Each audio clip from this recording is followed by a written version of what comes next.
Merhabalar arkadaşlar. Bugün yine Sayın Adem Yavuz Arslan'la darbe gecesi, 15 Temmuz 2016 darbe gecesi Ankara'da neler oldu konulu videolarımızdan birine devam ediyoruz. Bugün Özel Kuvvetler Komutanlığı'nda neler oldu? Semih Terzi, Zekai Aksakallı, Ömer Halis Demir ve daha birçoklarını içeren biraz Hakan Fidan'ın da dahil olduğu meseleleri konuşacağız. Belki öncesinde ve sonrasında neler oldu Özel Kuvvetler Komutanlığı'nda onu konuşacağız. Konuğum yine gazeteci, yazar Adem Yavuz Arslan. Adem Bey hoş geldiniz. Merhaba, hoş bulduk. Kolay gelsin. Hoş bulduk. Şimdi Özel Kuvvetler Komutanlığı özel bir birlik, yani özellikle Genelkurmay içerisinde bu tarz hani darbe olursa belki bunu bastırmak için, hani askeri içerisinde bir kalkışma olursa bunu bastırmak için de böyle bir görevi olan da bir birlik bildiğim kadarıyla. Seçkin birlik, yani Türk Silahlı Kuvvetleri'nin en iyi yetişmiş elemanları özel kuvvetlerdedir diyebiliriz. Evet. Şimdi öncesinde ve sonrasında Özel Kuvvetler Komutanlığı'nda neler oldu? Yani Ankara'daki bu birlikte neler oldu? Kısaca bir özetleyebilir misiniz? Bir iki başlık söyleyeyim önce, detaylara girmeden önce. 2 sene sonra biz bu programları niye yapıyoruz? Yani darbe olmuş, 2 sene geçmiş, darbe girişimi olmuş, daha doğrusu darbe değil çünkü yaşanan. 2 sene olmuş, biz bunları niye irdeliyoruz? Çünkü irdelenmiyor, irdeletilmiyor iktidar tarafından. Çünkü adeta 15 Temmuz iktidar için bir yasak meyve, dokunan yanıyor. Yani tam anlamıyla dokunan yanıyor. Yani kim 15 Temmuz'la ilgili soru sorarsa, kim 15 Temmuz'la ilgili bize dayatılan o iktidar senaryosunu sorgulamaya, ya burada bir takım gariplikler var demeye başlarsa soluğu cezaevinde alıyor. İşte bugüne kadar Ahmet Şık, hatırlarsınız, Cumhuriyet'te yayınlanan o 15 Temmuz soruları nedeniyle tutuklandı. Uzun süre hapis yattı. Son olarak Ece Sevim Öztürk tutuklandı. Şu an hücrede. Yani genç bir kadın, çocuğu var, küçük bir çocuğu da var. Ve sadece gazetecilik yaptığı için bu kadın şu an hücrede tutuluyor. Ve maalesef bu işlere bakan insanlar sahipsiz. Yani çok sayıda gazeteci cezaevlerinde ve dışarıda olanlar da bu konuları soramıyor, irdeleyemiyor. Yani Türkiye içerisinde şu programı yapma şansımız yok. Türkiye içerisinde hiç kimse herhangi bir televizyon kanalına, geçtim, sosyal medya üzerinde bile şu programı yapamaz. Hani biz 2 sene sonra bu konulara dönmemizin nedeni, çünkü hala ortada 15 Temmuz'a dair tonlarca soru var. Hiçbir soru cevaplanmadığı gibi her geçen gün yeni sorular ortaya çıkıyor. Yani çünkü ortada adeta bozuk bir yemek var, kokuyor ve insanlara bu yemek dayatılıyor. Bu yemeği yiyeceksiniz. Ama yani öyle pis kokuyor ki yani yemek mümkün değil. O yüzden en başa dönüp, yani 2 sene geçse de biz en başa dönüp bütün o tuhaflıkları dikkate çekmeye çalışıyoruz. Çünkü bu bir, hep şunu söylemeye çalışıyorum, bu bir darbe değil, bu bir darbe girişimi değil. 15 Temmuz bir istihbarat operasyonudur. Türkiye tarihinde örneklerini çok gördüğümüz, özellikle Türk Derin Devleti'nin organize ettiği, muhtelif ayakları olan bir dört dörtlük bir istihbarat operasyonudur. İşin içerisinde asker var, işin içerisinde siyasi irade var, işin içerisinde istihbarat var, işin içerisinde medya uzantıları var. Bugüne kadar bunlar ortaya çıkmadı çünkü ağır bir sansür ortamı var. Ama gerçekler bir şekilde ortaya çıkıyor. İşte biz geçtiğimiz günlerde gördünüz, Binali Yıldırım, Türkiye Cumhuriyeti'nin son başbakanı, Anadolu Ajansı'na ziyarette bulunuyor. Kendilerince çok steril bir ortam, çünkü içeride zaten muhalif kimse yok, tamamı iktidar partisinin görevlendirdiği insanlar. Hatta Anadolu Ajansı Genel Müdürü, Binali Yıldırım'ın kırdığı potu hemen düzeltmeye çalışan kişi de Erdoğan'ın danışmanı. Sonuçta gazeteci, yani steril bir ortam Binali Yıldırım açısından. Binali Yıldırım o esnada kendisine sorulan bir soru oldu. Hatırlarsınız, video sosyal medyada çok konuşuldu ama maalesef gazetelerin, televizyonların gündemine giremedi bile. Yani böyle bir şey, Türkiye'nin realitesi bu. Yani ülkenin başbakanı kendisine bir gazeteciler tarafından pişman olduğunuz bir proje, keşke başlamasaydık dediğiniz bir proje var mı sorusuna düşünerek 15 Temmuz diyor. Bu tek başına bir deprem etkisi yapmalıdır. Çünkü 15 Temmuz dediğiniz hadise en basitinden 250 kişinin öldüğü, binlerce kişinin yaralandığı ve büyük planda da Türkiye Cumhuriyeti'nin tarihindeki en büyük kırılmalardan bir tanesi. Türkiye'de rejim değişti. Yüz binlerce insan mağdur oldu. 10 binlerce insan cezaevinde. Yüz binlerce insan soruşturma geçirdi. Her gün insanlar alınıyor. Yüzü aşkın insan şüpheli bir şekilde öldü 15 Temmuz'dan bu yana. 140 civarında şu anda. Bunun 40 küsürü cezaevinde öldü. Ve bunlar işkenceyle öldü insanlar. Şimdi böyle bir tablo var ve hani bütün bu realiteleri bir kenara bırakalım. Ülkenin başbakanı 15 Temmuz'la ilgili sevmediği bir proje diyor, kahkaha atıyor. Etrafındaki, tırnak içinde söylüyorum, gazeteciler de bu kahkahaya destek veriyor. Ya o 15-20 saniyelik görüntü çok travmatik bir görüntüdür. Yani bir 15 Temmuz'u, hani her şeyi bir kenara bırakalım. Hani 15 Temmuz'da istihbarat görevi yoktu, MİT organize etmemişti, Ergenekoncularla asker içerisinde bir kompas planlanmamıştı. Her şeyi bir kenara bırakalım. Ya 250 kişinin öldüğü, binlerce kişinin mağdur olduğu bir kolayla ilgili bir grup adam, birisi başbakan, diğerleri de sözüm ona devletin yönettiği, sizin bizim vergilerimizle yönetilen devletin ajansının yöneticileri, kakara kekiri. Yani bunun yorumunu herhalde izleyiciler yapıyordur.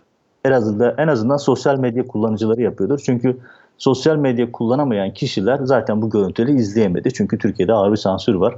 Ben görüntülerin yani olayın ertesi günü gazetelere özellikle baktım. Hiçbir gazetede, hiçbir televizyonda bu görüntülere dair bir şey göremedim. Yani birkaç küçük haber haricinde. O yüzden işte bunları neden 2 sene sonra buraya işte bu yüzden geliyoruz. Yani bu Sadece yüzden gazeteciler değil, mesela e, darbecilikle suçlanan subayların bir kısmının avukatlığını yapan Kemal Bey de bugünlerde evet, Kemal tutuklandı Uçar yine. Kemal Uçar'da. sırf sorguladığı için, yani Evet. başka avukatlar da var. Yani bir tane iki tane değil. Yani düşünebiliyor musunuz? En temel konu savunma hakkıdır, anayasal hakkıdır. Hiç tartışmaya gerek yok bu konuyu. Ama avukatlar tutuklanıyor. Yani mesela ben bir gazeteciyim. Yani asker, darbe vesaire hiçbir işim de yok. Benim 2 avukatım da tutuklu. Çünkü benim davalarımı takip ediyorlar ve şu an içerideler. Ve ben avukat bulamıyorum. Yazdığım kitaplardan dolayı 3 müebbetle yargılanıyorum. Hani bu şey değil ama 15 Temmuz'la ilgili değil ama hani hasbelkader Washington'a görevlendirilerek gitmiştim. Daha bu süreler çok önceden başlamadan önce. Hani Türkiye'de olmuş olsaydım ben de aynı pozisyonu yaşayacaktım. Avukatlarım tutuklu, ben tutukluyum. İçeride bekliyor olacaktık. Tabii işkence görüp öldürülmemişsek. Çünkü şu anda yaygın bir şekilde işte geçtiğimiz günlerde Recep Güven örneğinde de gördük. İşkenceyle öldürülüyor insanlar. Şimdi 15 Temmuz'da Zekai Aksakallı dönemin Özel Kuvvetler Komutanı ve Özel Kuvvetler Komutanlığı'na çok özel bir bölüm açmak lazım. Yani Marmaris ne kadar kritikse, Akıncılar ne kadar kritikse, Özel Kuvvetler Komutanlığı da 15 Temmuz için o kadar kritik. Bütün Bunun birkaç kritik birlikler oradan çıktı zaten. Evet, hem öyle hem de darbenin, senaryonun bir kahramana, bir haine, tırnak içinde söylüyorum, bir haine, bir kahramana ve bir nasıl söyleyeyim, promote edilecek bir şeye ihtiyaç var darbeyle ilgili. Yani bir kahraman gerekiyor. O kahraman da özel kuvvetlerden çıkıyor. Bir de hain gerekiyor. Tırnak içinde söylüyorum bu kavramları. O da özel kuvvetlerde. Ve özel kuvvetler hadisesi aslına bakılırsa 15 Temmuz darbe girişimi 15 Temmuz'da başlamadı. 11 Temmuz'da özel kuvvetler üzerinden başladı. 14 Temmuz'da fiilen uygulamaya geçti. 15 Temmuz'da yaşadığımız hadise oldu. Şimdi bunların detaylarına gireceğim. Yani Zekai Aksakallı, ama başlamadan şunu çok hatırlatayım. Unutursam siz de hatırlatın. Bu bölümü kapatırken onu bir daha söylemek istiyorum. Zekai Aksakallı bugüne kadar ne savcıya gitti, ne meclise gitti, ne mahkemeye gitti. Hiç kimse Zekai Aksakallı'yı sorgulayamadı. Ya bakın, harp okulu öğrencileri, silahsız gariban çocukları otobüse doldurup götürdüler. 1200 civarında harp okulu öğrencisi. Bu çocukları bahane ederek 16 bin harp okulu öğrencisi okullarından atıldı. Bu çocuklar müebbet ceza aldı. Silahları yok. Tatbikata götürülüyor diye toplanıp götürülen insanların başlarına bunlar geliyor. Ama Gitmiyorum deme hakkı yok. evet, olayların organizatörü olan komutan, Özel Kuvvetler Komutanı, bırakın mahkemeyi, meclise bile gitmedi. Hiç çağrı olduğunda ben Suriye'deyim dedi, gitmedi. Mahkeme çağırdı, gitmedi. Mahkemede ona özel celse açıldı. Gizli kapaklı bir celse yapıldı. Gitti, orada formaliteden bir şeyler yazılı ifade verdi, geldi. Hiç kimse, ne avukatlar gördü ne sanıklar gördü. Oysa ki Zekai Aksakallı'yla yüzleşmesi gereken onlarca kişi var. Şimdi detaylara geçeceğim.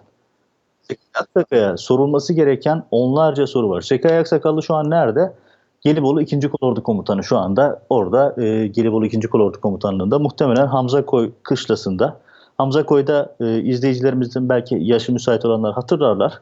Türkiye'de darbe olduğu zaman siyasiler Hamzakoy'a götürülürdü. Çanakkale'de, Gelibolu'da Hamzakoy dinlenme tesisleri vardır Genelkurmay'ın. Orada Demirel'i, Ecevit'i orada misafir edilmişti. Ben de o Hamzakoy'da yedek subay askerlik yapmıştım 28 Şubat'ta. Çok iyi bildiğim bir yer. Onu da parantez içerisinde söyleyeyim. Şimdi Aksakallı'ya geçelim. Şimdi Zekai Aksakallı o zaman Özel Kuvvetler Komutanı. 15 Temmuz'da Darbenin en kritik yerlerinden bir tanesi. Şimdi önce bir bölümle başlayacağım, sonra detaylara geçeceğim. Şimdi çok ilgimi çeken bir bölüm o bölüm. Çünkü kendi ifadelerinden bir taraftan da bahsedeceğim. Şimdi Zekai Aksakallı öyle bir kahraman senaryosu çizdiler ki, canım önceden çalışılmış bir şey bu. Özellikle güvenlik uzmanı diye piyasaya çıkan ve neden güvenlik uzmanı olduğunu kimsenin bilmediği Mete Yarar mesela o gece Zekai Aksakal üzerinden korkunç bir kahramanlık senaryosu uygulamaya koydular. İşte darbenin en kritik komutanı çok kritik bir hamle yaptı ve darbeyi engelledi vesaire söylemleri. Bakalım şimdi neler olmuş. Şimdi ifadesine bakıyorum önce. Zekai Aksakallı olaydan sonra işte yani bu mahkeme değil de olay özel kuvvetlerin kendi raporu var ve savcıya ilk defa o zaman şunları anlatıyor. Diyor ki 15 Temmuz akşamı Beştepe Ordu Evi'nde bir düğündeydim diyor. Yine dönüyoruz darbedeki düğünlere. Maalesef bizim 15 Temmuz düğün aslında ona ayrı bir program yapalım bence bu düğünlerle ilgili. 15 Temmuz düğünleri, evet. Yani İstanbul'da düğün var. 2 ayrı düğün var İstanbul'da. Deniz Kuvvetleri Komutanı orada. Hava Kuvvetleri Komutanı ayrı bir düğünde. 20 küsür general aynı düğünde. Ankara'da da yine Beştepe'de Gazi Ordu Evi'nde bir düğün var. O düğünde de Zekai Aksakallı eşiyle birlikte bulunuyor. Şimdi ifadelerinden başlayarak gireceğim. Saat 21.30'da düğünü terk ediyor. Kendi ifadesi bu. Terk ettim diyor. Şimdi düğün daha devam ediyor. Bu niye şu açıdan önemli? Çünkü hani ifadelere göre işte güya Zekai Aksakallı düğünde derdest edilecek. Darbeciler öyle planlıyorlar ama Zekai Aksakallı düğün esnasında düğünü terk ediyor. Şimdi bu yani planı onlara göre planı bozmuş oluyor. Ama mesela ifadeye bakıyorsunuz niye düğünden ayrılıyor? Diyor ki ayrıldım çünkü diyor yerimi beğenmedim. Beni diyor kürsüye uzak bir yere oturtmuşlardı. Ben de kızdım ayrıldım diyor. Diyor ki hatta ifadesini şöyle okuyayım önümdeki ifade bölümünden. Diyor ki teamüllere aykırı bir şekilde en arka masada ve sırtım masaya sahneye dönük şekilde oturtulduğum için protesto ettim ayrıldım diyor. Düğün 7'de başlıyor 9.30'da böyle bir ayrılma. Ne kadar gerçekçi yorumu size bırakıyorum. Peki ne olmuş? Düğünden ayrılmışlar. Düğünden çıktıktan sonra o Beştepe'yi bilenler bilir hemen önünde bir ana yol var. 30-40 metre çok uzak bir yer değil. Bir tane siyah Mercedes Vito hızla önünü gelip önünü kesiyor. Anlattığı şey bu. İşte arabadan inen birisi geliyor. Sivil giyimli 2 kişi geliyor pardon. Kapıyı açıyorlar cama gelip diyorlar ki bizimle geleceksiniz. Birinin elinde silah var. Bir tanesinin elinde tabanca var. Yere doğru oturmuş. O da diyor ki şoförüne ifadesinden bakıyorum aynı zamanda. Kapıyı açma, araçtan inme, kapıları kilitle dedim diyor. Sonra onlarla konuşurken diyor işte kolumu çekmeye çalıştılar. Ben de dedim ki diyor işte şerefsizler durun geliyorum dedim. Durdular diyor. Sonra arka kapıyı açtım, inecek gibi yaptım. Sağ ayağımla öndekine bir tekme attım. İkisi birden yere düştü. Yani nasıl bir tekme attıysa ikisi birden yere düşüyor. Karşıdaki kişiler de özel kuvvetler askeri. Hani sen ben değilim yani ikimize tekme attı. Sivil kıyafetli ama. Evet ama yani karşımdaki kişi özel kuvvetlerden yetişmiş insanlar yani. Şimdi bir tekme attım ikisi birden yere düştü diyor. Sonra bastık gittik diyor kaçtık. Yani uzatmayayım detayları. Yani öyle bir senaryo atıyor ki hani Malkaçoğlu hikayesi gibi. Yani bir kalemde hani Cüneyt Arkın yapardı ya bir ok atar 10 kişiyi birden vururdu. Bu da öyle bir şey. Bunu neden söyletiyorum? Yani çünkü bu ifadenin karşı ayağı olan onu kaçırmaya tırnak içinde söyleyeyim kaçırmaya gelen kişilerin ifadesi tam bambaşka bir şey var. Şimdi öyle geliyor sonra kimsenin bilmediği bir yere gidiyor. Diyor ki ben evimi güvenli bulmadığım için başka bir general arkadaşımın evine gittim.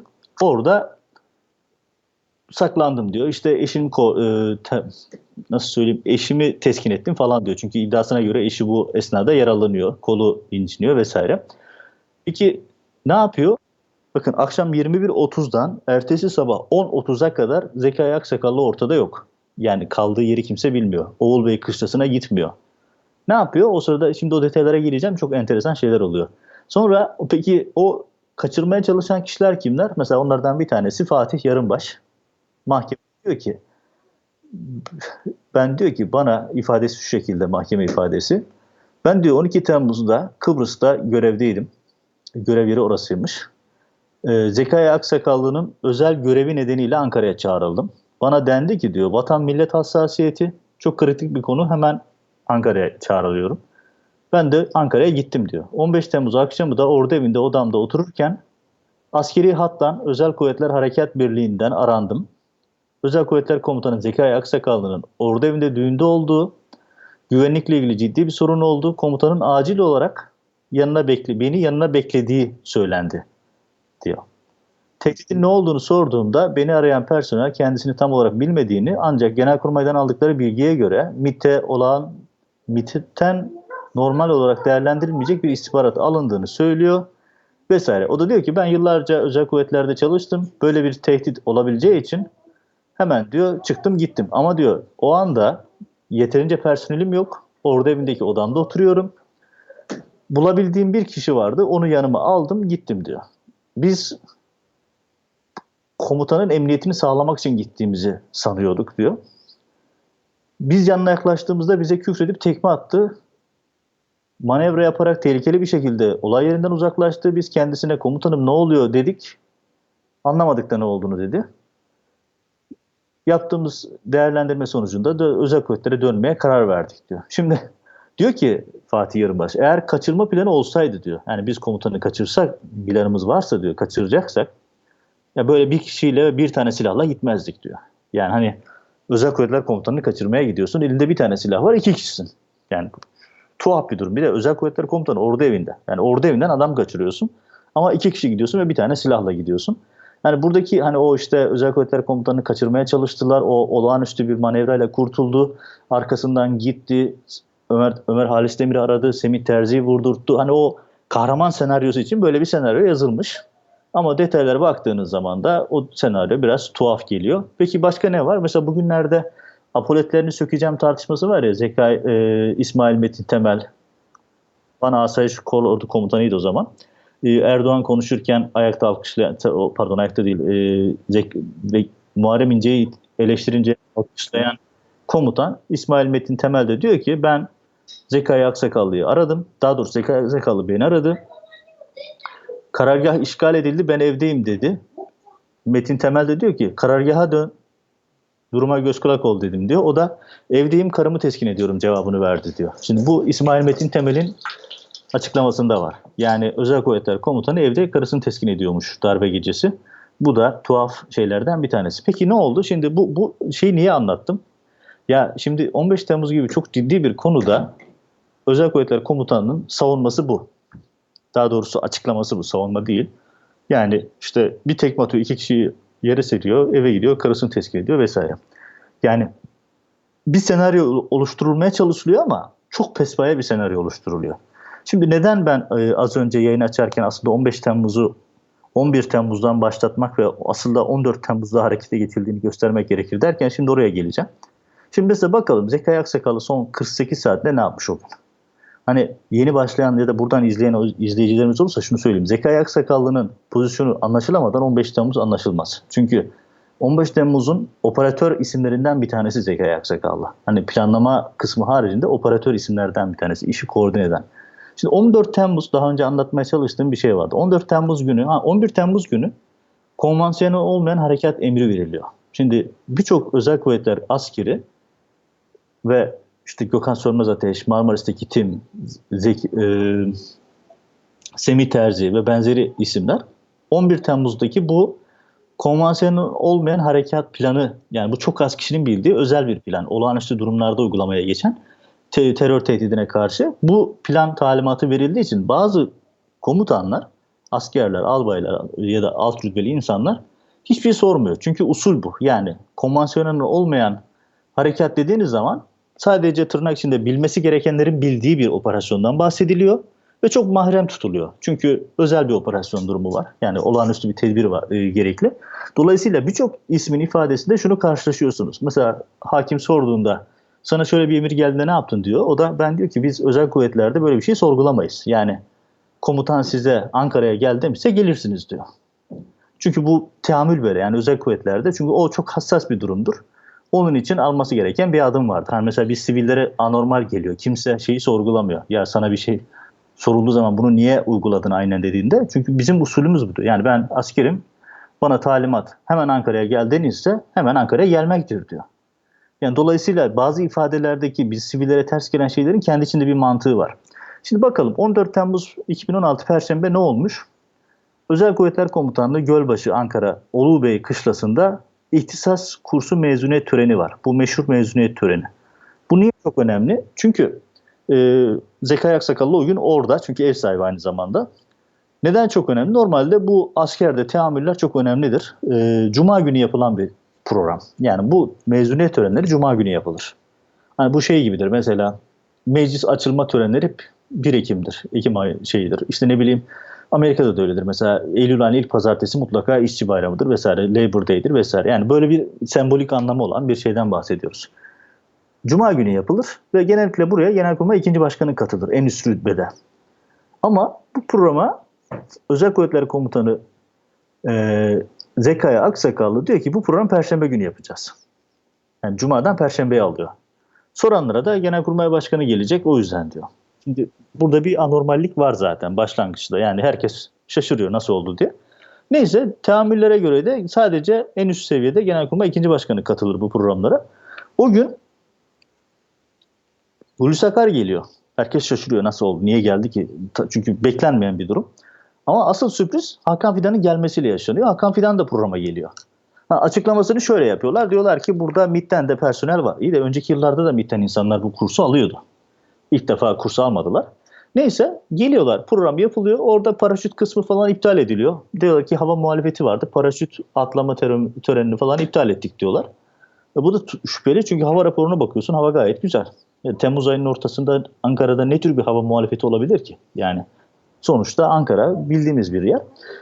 Devam edeyim. Şimdi yani tuhaflıklar zinciri devam ediyor. Hani bunu şundan söylüyorum. Bir plan yapılmış, senaryo o plana uydurulmaya çalışılıyor. Böyle bir adım adım o plana harekete geçiliyor. Nasıl yapılıyor? İşte mesela o akşam program yapılıyor, mezuniyet töreni yapılıyor. Akşam 20.30'da yemek var. Yemek yapılınca işte Hulusi Akar da yemeğe kalıyor. Ama sürpriz bir şey oluyor. Normalde protokol yemeği yapılması gerekirken ifadelerde bunların detaylı var ama ben anlatmayayım şimdi uzatmamak adına. Protokolde Hulusi Akar yemeğe kalıyor. Protokolde onlara masa verirken onlar ne yapıyorlar? Hakan Fidan'la bir köşeye geçip ikisi, Hakan Fidan ve Hulusi Akar 3,5 saat baş başa görüşüyor. Şimdi bu çok anormal bir durum. Yani bunu daha sonra bu ya çok tuhaf bir durum oldu, bunu nasıl açıklarız diye düşünmüşler. Muhtemelen dediler ki yaş hazırlığı yapıyorduk. Yani şimdi bu da ayrı bir garabet. Bir kere yaş hazırlığı öyle yapılmaz. Yaş hazırlığının bir usulü vardır. Bunu askerler bilir. Yani dosyalar gelir, bütün raporlar gelir. İnsanlar bir ekip, teknokrat bir ekip çalışır bu konuda. Yani Hulusi Akar'la Hakan Fidan baş başa, yanında hiçbir yardımcı vesaire olmadan, hiç kimse olmadan 3,5 saat yaşa görüşmüşler. Bir soru işareti koyalım, devam edelim.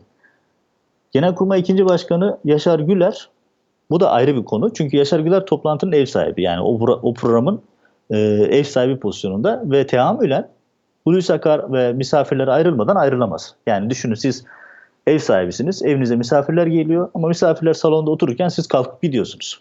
Öyle bir durum. O gidiyor, Hakan Fidan'la Hulusi Akar'ın görüşmesi devam ediyor. Hulusi Akar da 23.30'da ayrılıyor. Yani gece yarısına doğru. Peki ne oluyor? Hakan Fidan kalmaya devam ediyor. Bu sefer de 23.30'da Özel Kuvvetler Komutanı Zekai Aksakallı ile 1 saat bir köşede özel görüşüyor. Bir rivayete göre de işte kısa bir yürüyüş yapıyorlar bir bölgede. Hani kısa bir alanda yürüyorlar. Ama 1 saat, yani düşünün, 14 Temmuz gecesi Zekai Aksakallı ile Hakan Fidan Özel Kuvvetler Komutanlığı'nın bahçesinde uzun bir görüşme yapıyor.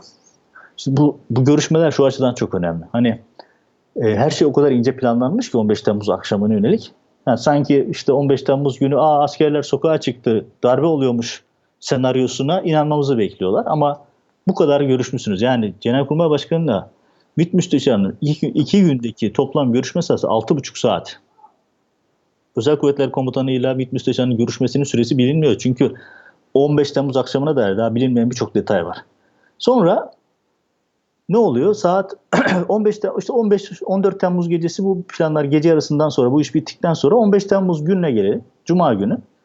Öğle saatinde Zekai Aksakallı ifadesine göre kendisini Silopi'deki işte Semih Terzi şimdi devreye giriyor. Özel Kuvvetler Komutanı, 1. Tugay Komutanı Tuğgeneral Semih Terzi diyor ki babam hasta, Ankara'ya gelebilir miyim diyor. O da o gün içinde diyor Cizre'ye bir kargo uçağı gelecek, onunla gelirsin diyor. Ankara'dan Cizre'ye gidecek bir uçaktan bahsediyor. Ve 14'te de işte Genelkurmay'daki toplantıya gidiyor. Şimdi bu şu açıdan önemli. Aynı saatlerde de bir ihbarcı, OK dedikleri işte o meşhur MİT'e giden pilot ihbarcısı var. Yani ihbarcı MİT'e gittiğinde Zekai Aksakallı da Genelkurmay karargahında.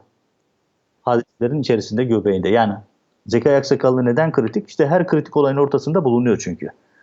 Toplantı var. Toplantılar yapılıyor. O toplantıya Kara Kuvvetleri Komutanı katılıyor. 2. Başkan Güler katılıyor vesaire. 18.10'da da Hakan Fidan karargahı geliyor. Genelkurmay karargahına.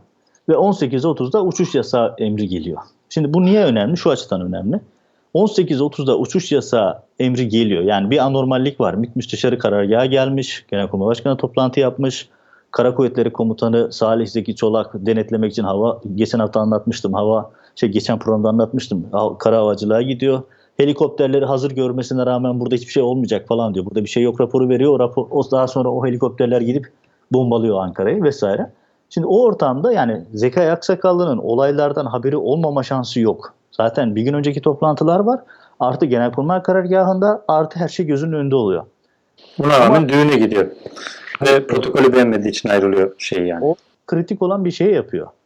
Yani o anda mesela Semih Terzi'nin iddiasına göre, çünkü Zekai Aksakallı'nın Özel Kuvvetler Komutanlığı iddianamesinde Semih Terzi ile ilgili daha önce bu cemaatçidir diye çok sayıda raporu var Zekai Aksakallı. Hatta orada bir ifade var.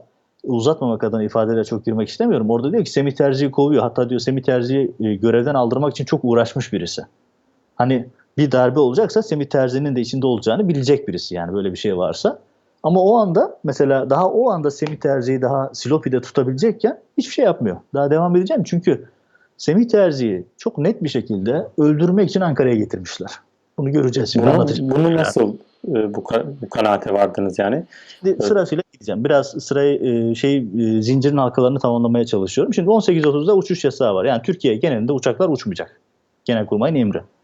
Tabii bu uçuş yasağı 18.30'da oluyor ama bu ara Hava Kuvvetleri komutanları ve diğer komutanlar İstanbul'da düğüne gidiyorlar. Uçuş yasağına rağmen kimse Hava Kuvvetleri Komutanı Abidin Ünal dahil olmak üzere kimse Genelkurmay'ı arayıp çünkü 19.03'te Abidin Ünal'a bilgi veriliyor. Genelkurmay uçuş yasağı koydu diyor. Abidin Ünal da düğünde tamam diyor, düğüne devam ediyor. Yani nasıl inanmamızı bekliyorlarsa bu senaryoya. Doğrudan seninle ilgili bir durum var deniliyor ama komutanısınız. Uçuş yasağı geliyor. Genelkurmay'ı arayıp ya da Genelkurmay Başkanı'na görüşmüyorsunuz. Hakeza Zekai Aksakallı'nın mesela darbe istihbaratı alındığı zaman Genelkurmay'da olup da sonra yani haberi olduğu halde ne bileyim hani Kara Havacılık Okulu'na birisi gidiyor ama yani o da kendi birliğinde böyle bir şey var mı yok mu diye bir şeye girmemesi de ilginç yani. Çünkü tabiri caizse kapanı kurmuşlar, kapıyı açmışlar, bekliyorlar. Şu anki tablo o çünkü. Zekai Aksakallı işte 20.15'te de oradan eşini alıyor. Beraber Beştepe'deki ordu evindeki düğüne gidiyorlar. Diyorum ya yani 15 Temmuz düğünlerle kesişiyor garip bir şekilde. Şimdi 20.30'da kronolojiye özellikle dikkat çekmek istiyorum. Çünkü bunları tek tek not aldım. Çünkü mantıksızlığı kronoloji çok net ortaya koyuyor. 20.30'da darbeciler harekete geçiyorlar. Genelkurmay'dan da ilk direktifler gelmeye başlıyor ve Özel Kuvvetler Komutanlığı karargahına ilk direktifler ulaşıyor. Ama yani bakın Aksakallı karargahta hadiselerin farkında. Diyelim ki farkında değil. 20.30'da ilk darbeciler harekete geçtiğinde Genelkurmay'dan da direktifler gelmeye başlıyor. Emir Özel Kuvvetler Komutanlığı'na geliyor. Saat 20.50'de Etimeskut'taki Hava Alay Komutanı Ümit Tatan Albay Diyarbakır'a kalkacak olan uçağa izin veriyor. Bir dakika, 18.30'da uçuş yasağı gelmişti. Ve Genelkurmay uçuş yasağına rağmen 20.50'de yani neredeyse 2 saat sonra, 2,5 saat sonra Diyarbakır'a gidecek olan, o Semih Terzi'yi almaya gidecek olan, daha doğrusu onun döneceği kargo uçağının kalkmasına izin veriliyor. Ve ifadelerde birazdan paylaşacağım. Herkes şuna dikkat çekiyor. Yani uçuş yasağı var diyorlar. Ümit Tatan diyor ki hayır, bu uçak için özel izin aldık. Yani o uçağın kalkması için özel izin alınıyor. Özellikle o Kim uçağın... veriyor o izni? İşte Genelkurmay mı veriyor? Yani, hayır, Ümit Tatan diyor ki biz onun için özel izin aldık. O izini kimi verdi? Faili meçhul. Muhtemelen. Yine Zekai Aksakallı'ya çıkıyor da. Şimdi burada saat 21'de Özel Kuvvetler Komutanlığı'na ulaşan bir direktif var. Saat 21.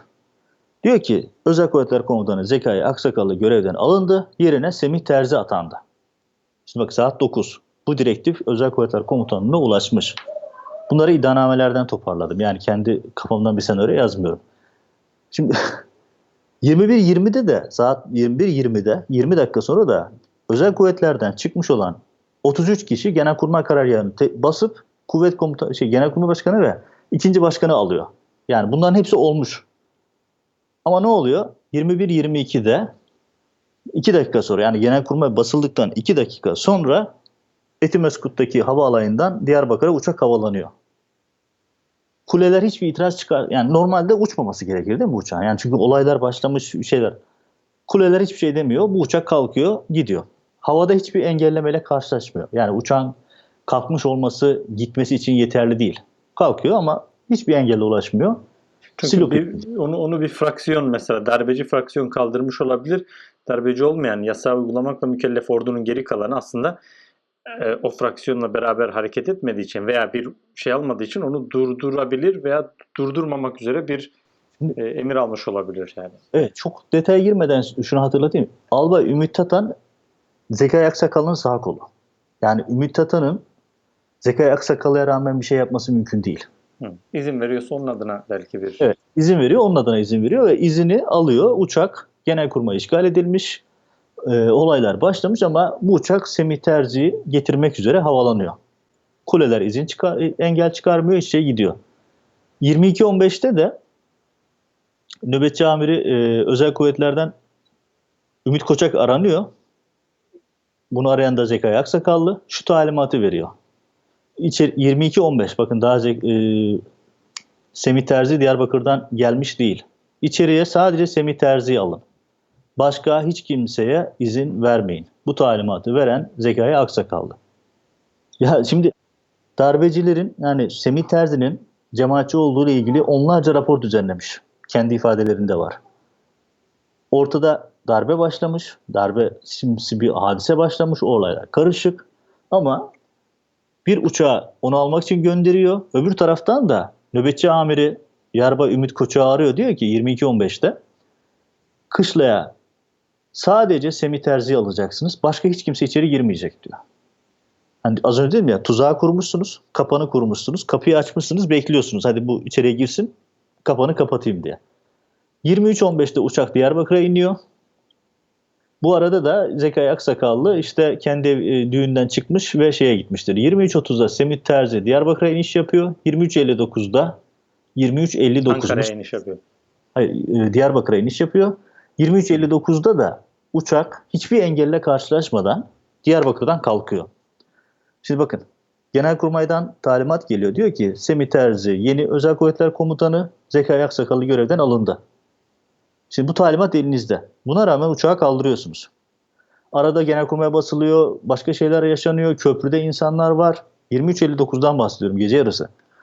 Ve bundan yaklaşık 45 dakika önce Binali Yıldırım televizyona bağlanmış, darbe olduğunu açıklamış. Yani darbe olduğunu başbakan televizyonda söylüyor. Buna rağmen Semih Terzi'nin uçağı Diyarbakır'dan hiçbir sorunsuz kalkıyor. Hiç kimse de bu uçak niye kalkıyor demiyor. Bakın, uçuş yasağı var. İçinde Semih Terzi'nin olduğu biliniyor. Semih Terzi'nin Ankara'ya Özel Kuvvetler Komutanı olarak atandığı biliniyor. Ama Semih Terzi'nin uçağına hiçbir engel çıkartılmıyor. Semih Terzi adeta o gecenin, tırnak içinde söylüyorum, haini olarak Ankara'ya getirtiliyor. Bakın ya, ve devam edeyim kronolojiye. Saat 1.11'de 23.59'da Semih Terzi'nin uçağı kalkıyor. 1.11'de Zekai Aksakallı TGRT'ye bağlanıyor. 1.47'de NTV'ye bağlanıyor. Darbenin emir komuta içerisinde olmadığını, bir junta hareketi olduğunu falan söylüyor. Ve arkasından da kendi ifadesine göre Binali Yıldırım'la sivil vatandaşların sokağa çıkartılması hususunu görüşüyor. Bakın, bu çok kritik bir aşamada daha geldik. Şimdi Özel Kuvvetler Komutanısınız. Türk Silahlı Kuvvetleri'nin en seçkin birliğine hükmediyorsunuz. Darbe gibi bir durum söz konusu. Darbeyi önlemek yerine, darbeyi önleyecek hareketler yapmak yerine darbecinin en kritik adamı olduğu söylenen Semih Terzi'yi, bir takım açıklamalarına göre de lideri olduğu söylenen Semih Terzi'yi Diyarbakır'dan özellikle getirtiyorsunuz. Özellikle onu Ankara'ya getirtiyorsunuz. Hiçbir engelleme. Onun uçağına kırmızı halı seriliyor. Hani gel sen buraya diye. Her şey yapılıyor. Bu esnada televizyonlara bağlanıyor. Bakın, Özel Kuvvetler Komutanı televizyonlara bağlanıp darbe aleyhine konuşmalar yapıyor. Yani olayları engellemek yerine harcadığı mesaiye bakıyorsunuz. O süre zarfında başka komutanları da arayıp televizyona çıkmasını teşvik ediyor. Yani bütün mesaisini bu işlere harcıyor. O süre zarfında da Başbakanla diyor ki vatandaşları sokağa çıkartın. Şimdi neden hep Zekai Aksakallı önemli bir insan diyoruz? Şimdi sivil vatandaşların sokağa çıkartılması meselesi bu darbenin en kritik hamlelerinden bir tanesiydi. Çünkü bu darbeyi planlayanlara bir kan akması gerekiyordu. Ya bakın, saati tekrar söyleyeyim.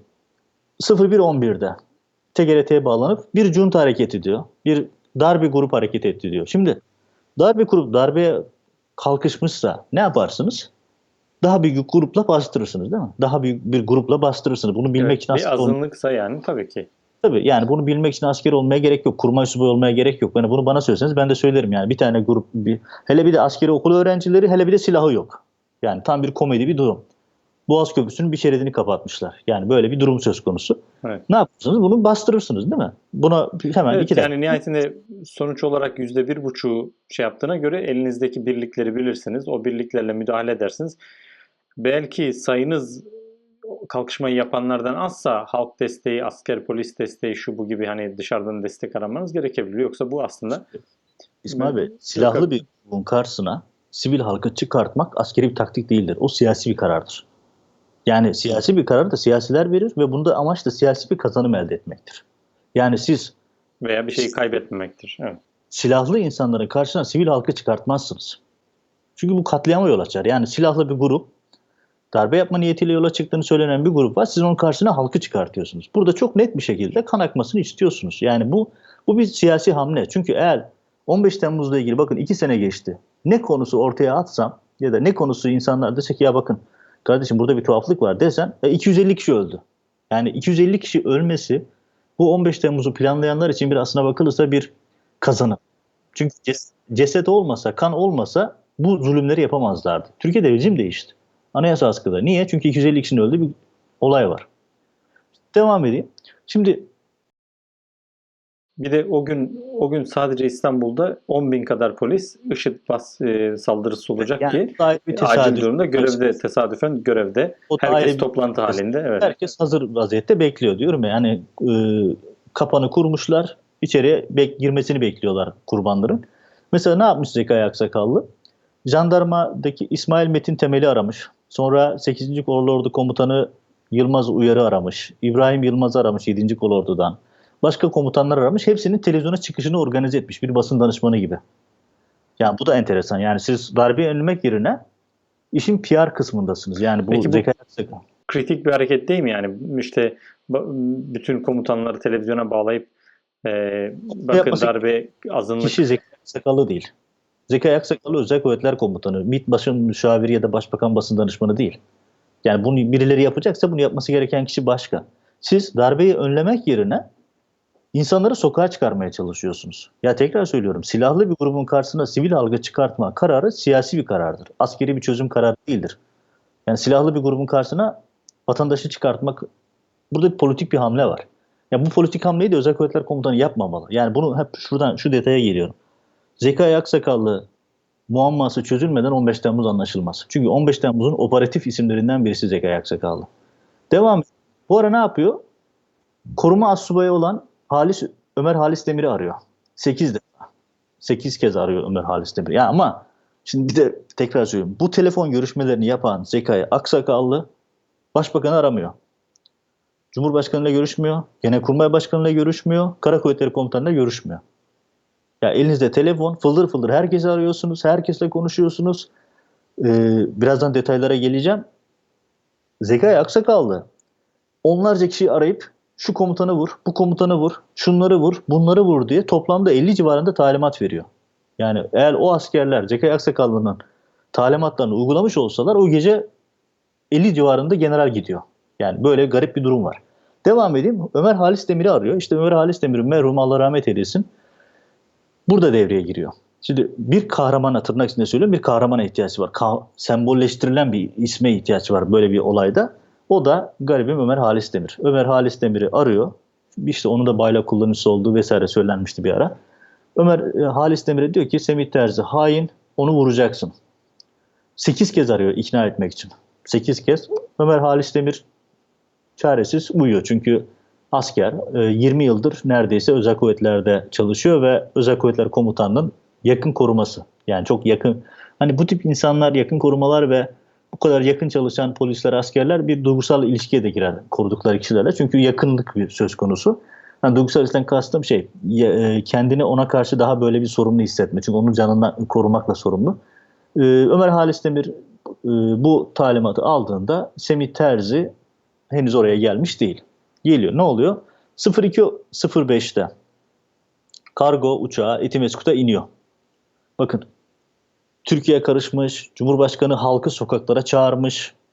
Bu saat 2.05. Neredeyse darbe bitmiş. Yani artık darbenin birçok noktada başarısız olacağı gözükmüş. Özellikle Semih Terzi uçakla Etimesgut'a iniyor ve hiçbir sorun yok. Radarlarda sorun yok, kulede sorun yok. Uçağa iniyor. Karşısında helikopterler bekliyor. Helikoptere biniyor ve Oğul Bey'e gidiyor. Özel Kuvvetler Komutanlığı'na. Yani hala kumpasa gidiyor. Kumpasın içerisine. Hani diyorum ya, Semih Terzi için bir kırmızı halı döşenmiş. Silopi'den Ankara'ya kadar kırmızı halı döşenmiş, gitmiş. 2.14'te helikopter Kışla'ya iniyor. İnişte bir sorun yok yine. Herhangi bir sorun yok. Semih Terzi, hatta şöyle bir şey düşünün. Şimdi bakın, siz darbeci olsanız ve Özel Kuvvetler Komutanı gibi biri basmaya gidiyor olsanız. Ya Semih Terzi normal gidiyor. Yani yanında bir grup adam var, hepsi o. Ve bunlar o kadar rahat gidiyorlar ki, çünkü kendilerine bir talimat gelmiş. Hani Semih Terzi muhtemelen şöyle düşünüyordu. Genelkurmay Karargahı yönetiminde, Genelkurmay'da emir komutasında bir hareket var. Bu hareket içerisinde bana verilen de özel kuvvetleri teslim almak. Hani o bir görev yerini teslim alma psikolojisiyle gidiyor. Çünkü öbür türlü olsa, yani en önde yanında askerleri yürüyerek gitmez hiçbir tedbir almadan. Evet. Ve zaten onun görevi devralacağı kişi, yani Özel Kuvvetler Komutanı'nın mevcut komutanı da ondan başkasını içeri almayın diyor yani. Evet, o da Bir diyor ki manada bu görev evet, almayı onaylamış gibi oluyor yani.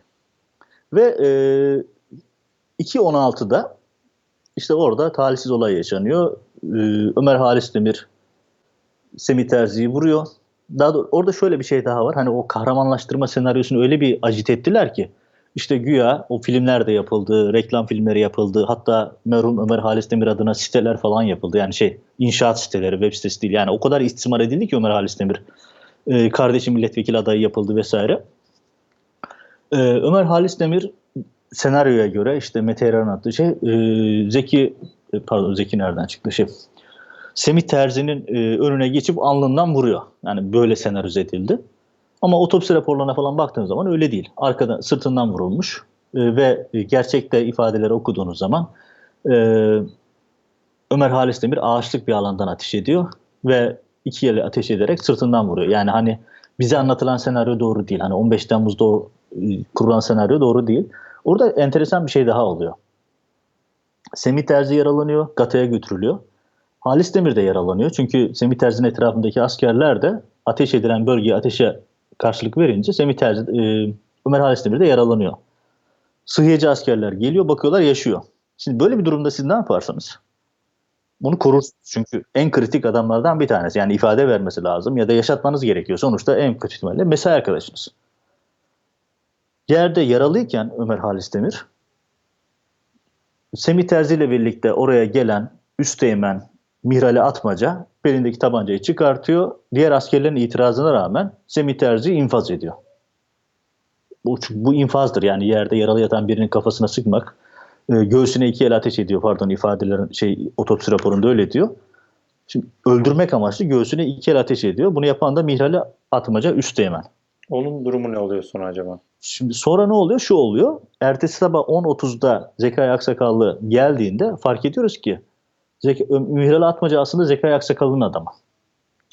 Semih Terzi'nin yanına yerleştirilmiş. Yani hani diyorum ya, kırmızı halı sürülmüş. Semih Terzi öldürülmek için Ankara'ya getirilmiş bir komutan. Ve geliyor Ömer Halis Demir'e, işte o sorduğunuz için hemen oraya diyeyim. 10.38'de de tam oraya geldim. Zekai Aksakallı MİT'ten kendisine sağlanan bir zırhlı araçla geliyor. Ömer Halis Demir'in alnından öpüyor. Bu senaryo için önemli bir hareket. Ama ilginç bir şey daha yapıyor. Dönüyor Mihrali Atmaca'ya, o Ömer Halis Demir'i şehit eden askere de vurana da aslanım eline sağlık diyor. Tebrik ediyor. Sırtını sıvazlıyor. Ya şimdi bir dakika. Devlet Ömer için kurşun Demir'e atan da yiyen de bizimdir diyen Tansu Çiller gibi oldu. burada bir gariplik var. Şimdi siz Ömer Halis Demir'i, Semih Terzi'yi öldürtüyorsunuz. Ömer Halis Demir'i de Mihrali Atmaca'ya öldürtüyorsunuz. Şimdi iki tane kritik adamın ikisi birden susturulmuş oluyor. Semih Terzi konuşsaydı, merhum hayatta olsaydı, kendisine emirleri kimin verdiğini, kendisinin nasıl İskenderun'daki görevi erken bitirilip apar topar Ankara'ya çağrıldığı, Diyarbakır'a çağrıldığı timinin Ankara'ya nasıl geldiği, bu süre zarfında kimlerle konuştuğu tek tek ortaya çıkardı. Ama Semih Terzi susturuldu. Semih Terzi'yi vuran Ömer Halis Demir susturuldu. Hain ve kahraman senaryoda tamamlanmış oldu. Ömer Halis Demir'i vuran kişiyi de Zekai Aksakallı koçum aslanım deyip sırtını sıvazlıyor, tebrik ediyor. Ya bu senaryo nasıl bir senaryo? Peki Yani Mihrali Atmaca şu an darbecilikten yargılanıyor mu? tutuklu, şu an yargılanıyor. Evet, Özel Kuvvetler Komutanlığı davasında. Şimdi mesela 2 sene geçti. Hani toparlayacağım biraz olsa. 2 sene geçti. Peki biz bu 2 sene boyunca hala bu muammayı çözebilmiş değiliz. Çünkü bunu çözmek için bir irade yok. Yani kimse bunları sorgulatmıyor. Yani görünen o ki aslında bu sorgulamaların önüne geçmek için bir irade var. Yani bütün kilit isimleri, komutanların hem parlamentoya, meclise konuşmaları engellendi, hem mahkemeye doğru dürüst halka açık ifade vermeleri engellendi. Evet. Genelde yazılı ifade verdiler. Yani Bunlar da zaten sorgulanmaları engellendi ve evet. bu manada bu konuda soru soran insanların tamamı da, yani sizin gibi gazetecilerin birçoğu da, Türkiye'dekilerin hepsi de susturuldu, içeri Evet. alındı. Diğerlerine de bir mesaj verilmiş oldu. Şu an o cin cevval gazeteciler de bu mevzuya girmeden gazetecilik yapıyorlar yani. Yani bir de şöyle bir şey var. Cemaatin 15 Temmuz'dan dolayı ezilmesi, dayak yemesi birçok insanı memnun ediyor. Çünkü Türkiye'de maalesef bu ideolojik kamplaşma çok ciddi bir sorun. Yani birçok insan özelinde şunu yaşıyor. Ya evet, bu 15 Temmuz'da bir tuhaflık var. Yani bu bir darbeye benzemiyor dese bile bunu ekranlarda söylemiyor. Gazeteciler açısından söyleyeyim. Bunu evet ya bu tamam Erdoğan şöyle ama bu sayede cemaatten de kurtuluyoruz diyen çok sayıda kişi var. Ben böyle olduğunu biliyorum. Gün gelir onlar da bunları söylerler ama bu meseleyi hala anlamış değiller. Yani Türkiye'de yaşanan hadise bir 2013'ten bu yana şunu ısrarla söylüyorum. O dönem Ankara temsilcisiydim. Ankara dedim. Bu olayları birinci elden yaşadım. Hadise bir hükümet cemaat tartışması değil. Hadise diktatörlük kurmaya çalışan bir siyasi iradenin kendisine, tırnak içinde söylüyorum, rakip olarak gördüğü, dizginleyemediği grupları bitirme hamlesidir. Çünkü cemaat isteseydi bu dönemden çok daha güzel faydalanabilirdi. Yani diğer bütün cemaatler iktidarla yan yana gelip şu anda altın çağrılan, yani itibar olarak söylemiyorum, maddi anlamda, cemaat de yapabilirdi bunu. Tabii ki. Yani bu başka bir başlık. Şimdi devam edeyim. Şimdi bu burayı 15 toparlayalım. Yani Özel Kuvvetler Komutanlığı Şimdi birkaç ifadeden başlık alayım çünkü bu şey önemli. Mesela Zekai Aksakallı işte ifadesinde söylüyor. Mesela Albay Pilot Binbaşı Hüseyin Çakıroğlu var. Bu Etimeskut davasının sanıklarından bir tanesi. Diyor ki Albay Alay Komutanı Ümit Tatan bizim anlam veremediğimiz şekilde Semih Terzi'yi getirmek için özel çaba sarf etti diyor. Uçuş yasağı hatırlatılmasına rağmen biz uçuş izni özen aldık. Bunun dışında uçuş olursa bana haber verin diye talimat veriyor. Daha akşam saatleri, en erken saatlerden bahsediyorum. Sonra mesela yine Ümit Bak mesela diyor ki ifadesinde Ankara 14. Ağır Ceza Mahkemesi'nde diyor ki Ümit Koçak Aksakallı aradı. Birliğe giriş çıkışları durdurun. Semih Terzi haricinde kimseyi içeri almayın dedi. Yani bu hani şeyi tamamlamasından söylüyorum. Yani Semih Terzi'ye darbeci deniyor. Bilinen bir isim ama onun Ankara'ya getirilmesi için her şeyi yapıyor. Benzeri ifadeler Yarbay Mehmet Ali Çelik'in ifadesinde var. Assubay Turgay Usanmaz mesela o ifadede var. Yani herkes aynı şeyi söylüyor. Bunun çok fazla şahidi var. Yani Semih Terzi sadece karargaha girecek, başka kimse girmeyecek ifadesi var. Devam edelim.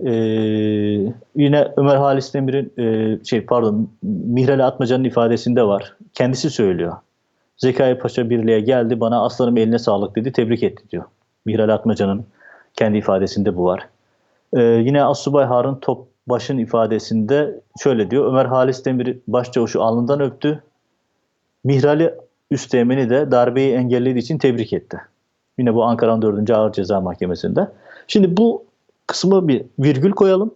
Bir yere daha geleceğim. Şimdi Zekai Aksakallı hani o geceye dair ne bir gazeteciyle, ne bir hakimle, savcıyla, ne de meclisteki milletvekilleriyle Gerçi ona da ayrı bir program yapmak lazım. Meclisteki komisyon darbeyi araştırmama komisyonuydu ama neyse ona bile gitmedi.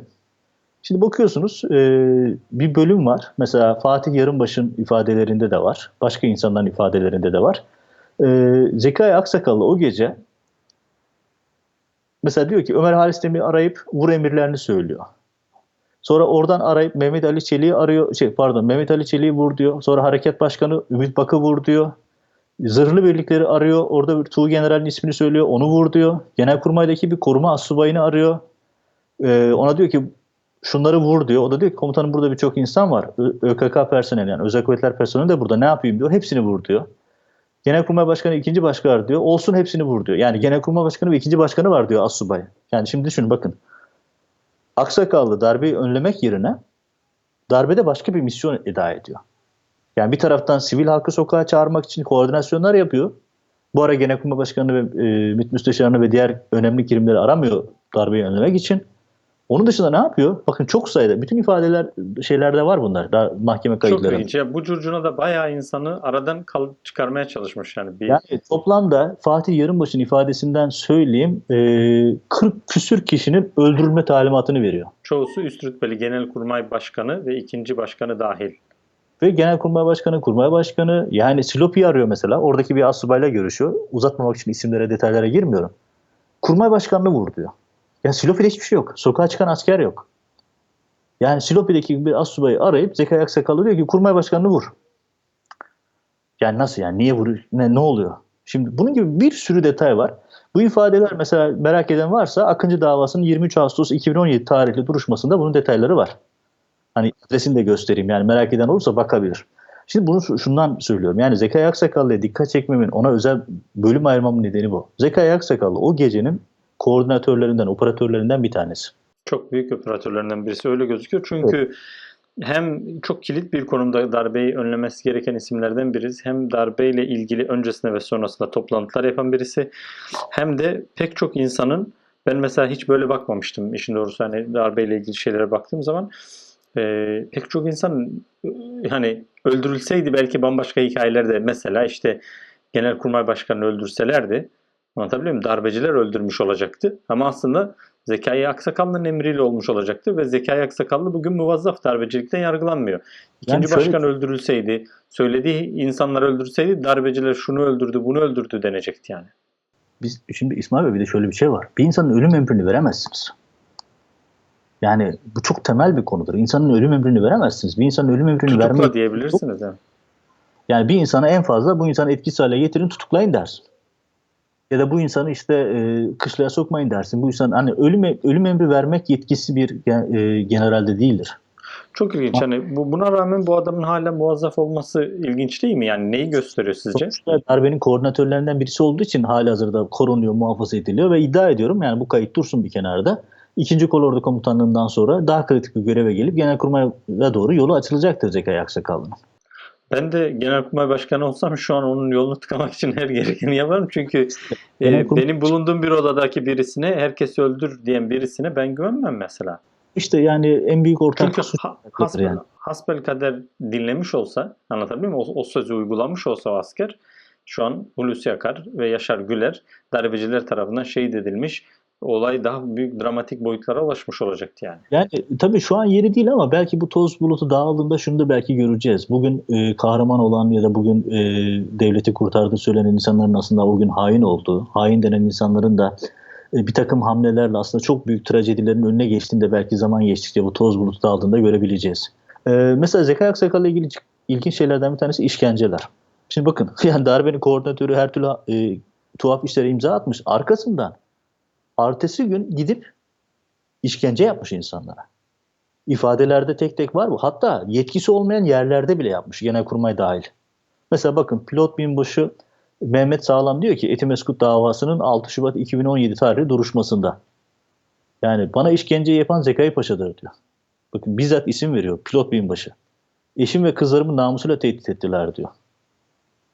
Eden de Zekai Aksakallı'ydı diyor. Başka bir isim Turgay Usanmaz astsubay. Diyor ki duruşmada binbaşı Mehmet Salam diyor ki yaptığı işkenceleri anlatamam çünkü eşim salonda diyor. Yani adama nasıl bir işkence ettilerse adam eşinin duymasından utanıyor artık.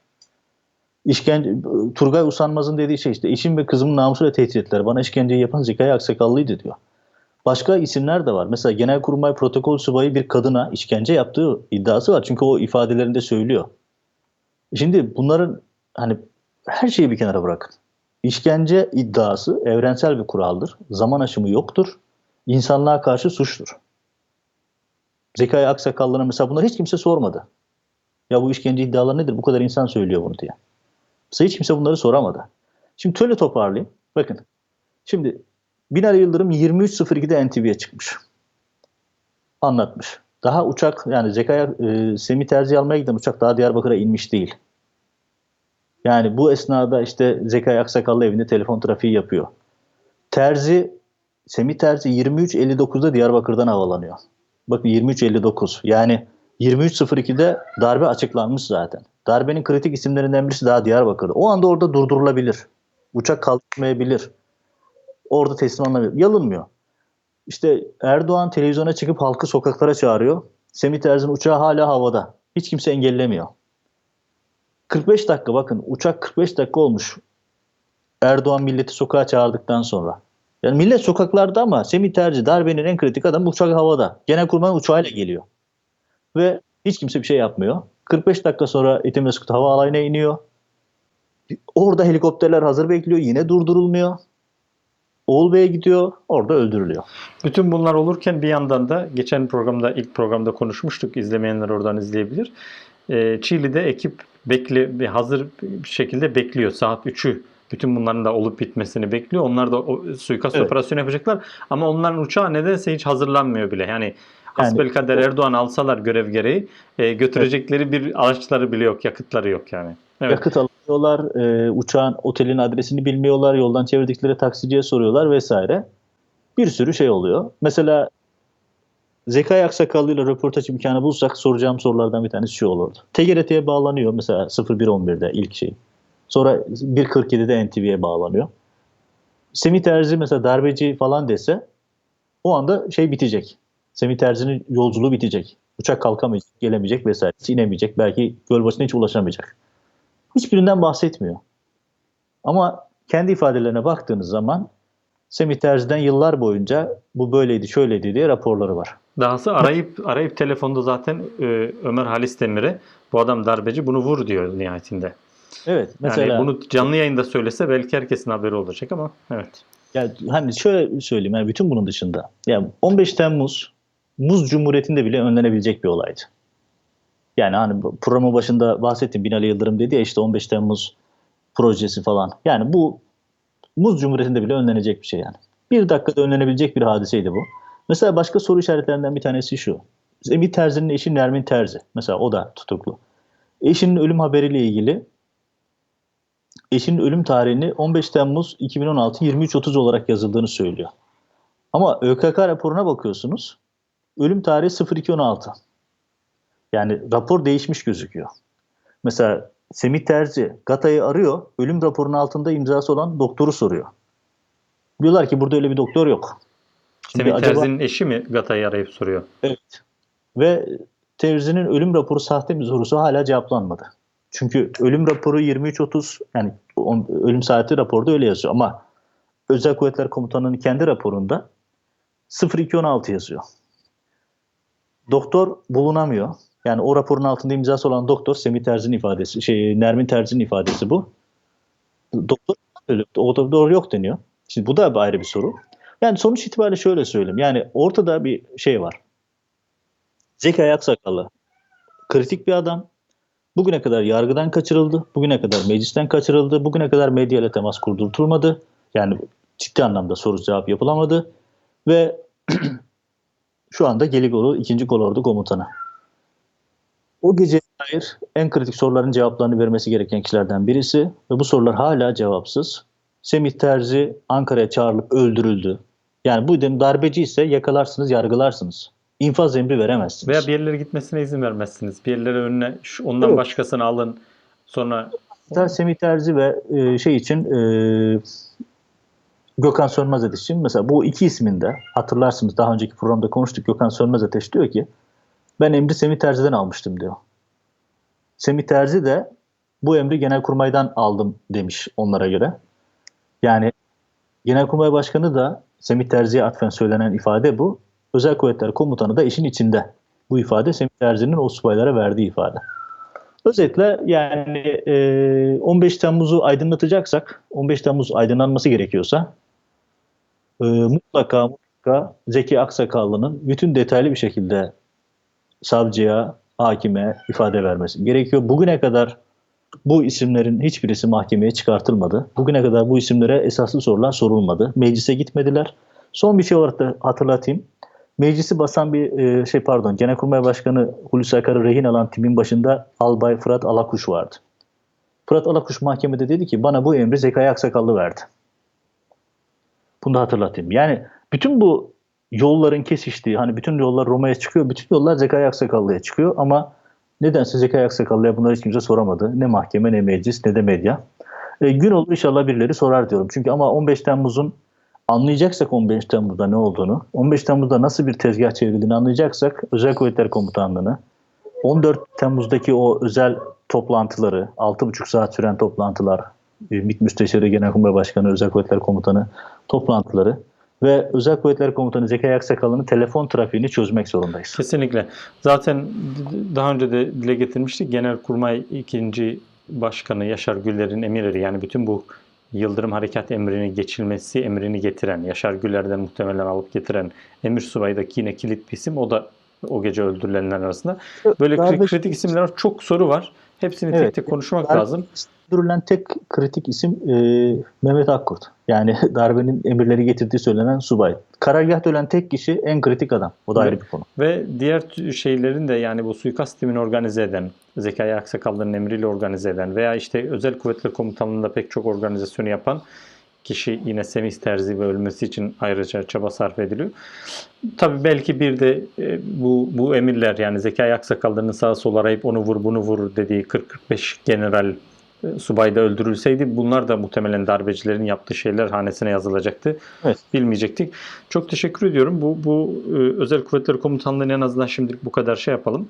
İzlemeyen izleyicilerimiz için de biz Marmaris, Akıncılar Üssü'ndeki siviller, Adil Öksüz gibi konuları konuştuğumuz diğer videoları bulup izleyebilirsiniz. Biz Sayın Adem Yavuz Arslan'la darbeye dair ilginç mekan, konu ve yerleri tek tek konuşacağız, tartışacağız. Bir başka programda görüşmek üzere. Adem Bey, teşekkür ederim size de. Teşekkür ederim. Kolay gelsin. İyi yayınlar. Sağ olun. Sevgili seyirciler, eğer bu programda sorulmadığını düşündüğünüz, katılmadığınız bir şey varsa lütfen onu da yorum kısmına soru olarak yazabilirsiniz. Bugün Özel Kuvvetler Komutanlığı'nı bu videoda konuştuk. Özellikle Zekai Aksakallı'nın darbedeki rolü üzerine çeşitli soruları sormaya, cevaplar üretmeye çalıştık. Bir başka programda görüşmek üzere. İyi günler.